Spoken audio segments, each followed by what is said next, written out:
Hey gang! Welcome back to Ski Play Live TV, and we are in the final day of our maiden voyage with the Ford Transit Connect mini camper. I built this thing over a year ago. I finally got it done and back for the most part. We still have a few little things to fix and figure out, but it was roadworthy. So we took it out on a trip and headed up to visit some friends in Sandpoint, Idaho, and visit by the lake. And then we motored on from there and decided we would check out Glacier National Park. I'm not going to bore you with the details as to what Glacier is all about. It's up in Montana. You should go see it. It's beautiful. I want to give you some insights on our first trip using the van and our intro to van life. I'm sure there are people that have tons more experience, but maybe they don't remember their very first trip. So I can let you know how it is. We packed everything up. I think we packed correctly. However, it would have been nice to be a little more organized. In a space like this, there's not a lot of places for storage or for digging around, especially when you've got the bed laid out and things are inside the benches. We had things like, where'd we put the coffee? Where'd we put the chairs? Where'd we put the sheet for the bed? Oh, speaking of that, one of the things you should always take into account is how you're going to sleep. Sleeping bags, sleeping pads, if you have cushions, sheets. We left home without bedding. So we stopped at Walmart and we purchased a light soft comforter for about $15.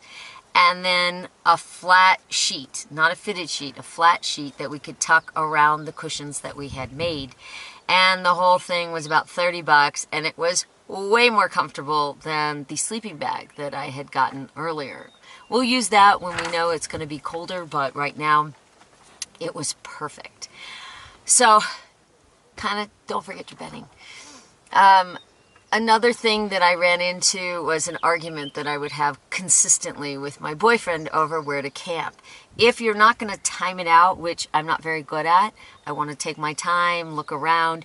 If you're not going to time things out, then you might be looking at moving into a campsite in the dark. And we discovered that we want to be set up in the daylight so the bugs don't fly into the van. We did get some mosquito netting, but we haven't quite figured out the configuration and how we're going to use it.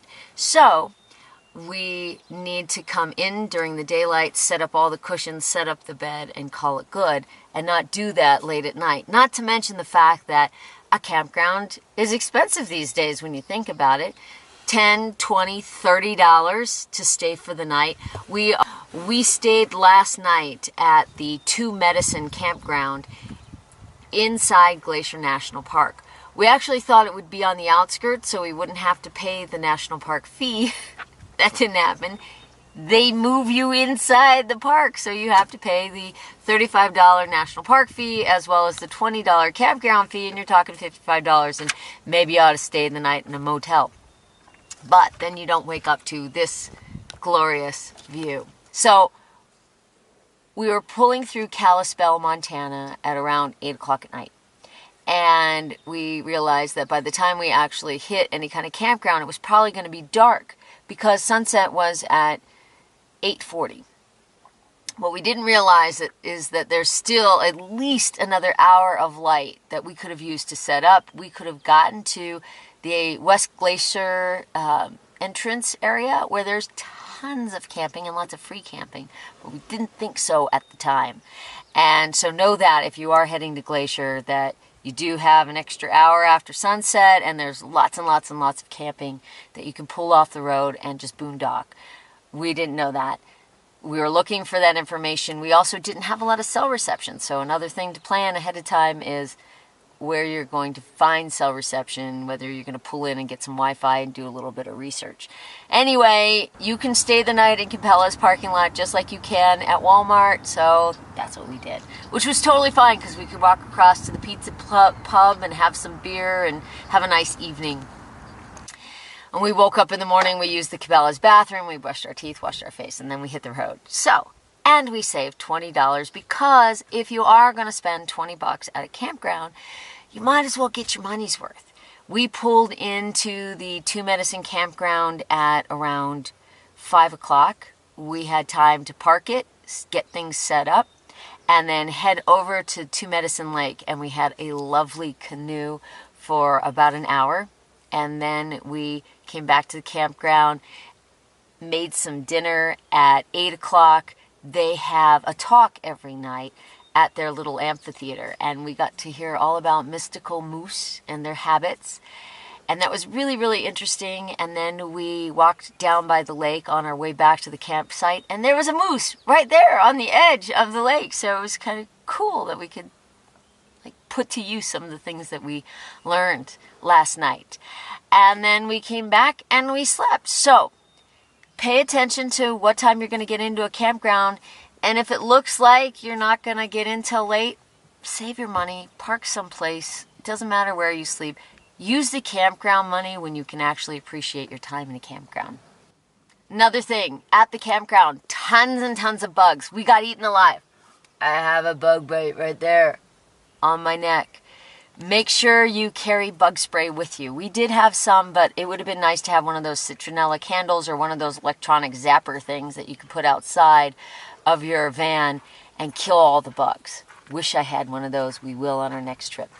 Speaking of campground fees, as we pulled in towards the Two Medicine area, we did get charged for the National Park Pass.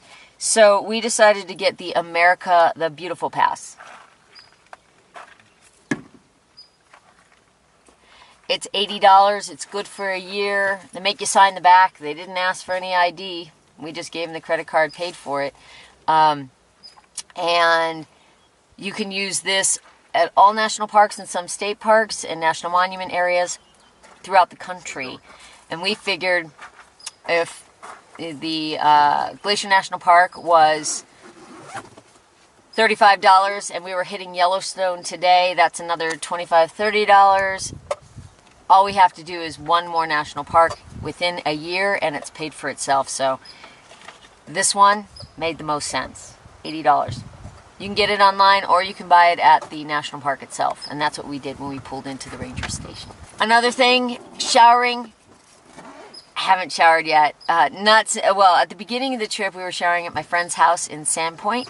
Once we got on the road, which has only been 2 nights, haven't taken a shower, but we're going to try and find a place, a rec center, something like that, where we can have a shower this evening on our way through Bozeman and into West Yellowstone. So thanks for checking things out. I really appreciate you all, and thanks. If you like this video, give us a thumbs up, subscribe, and I'll have more tips and tricks for first-time van lifers. Thanks for checking out Ski Play Live TV.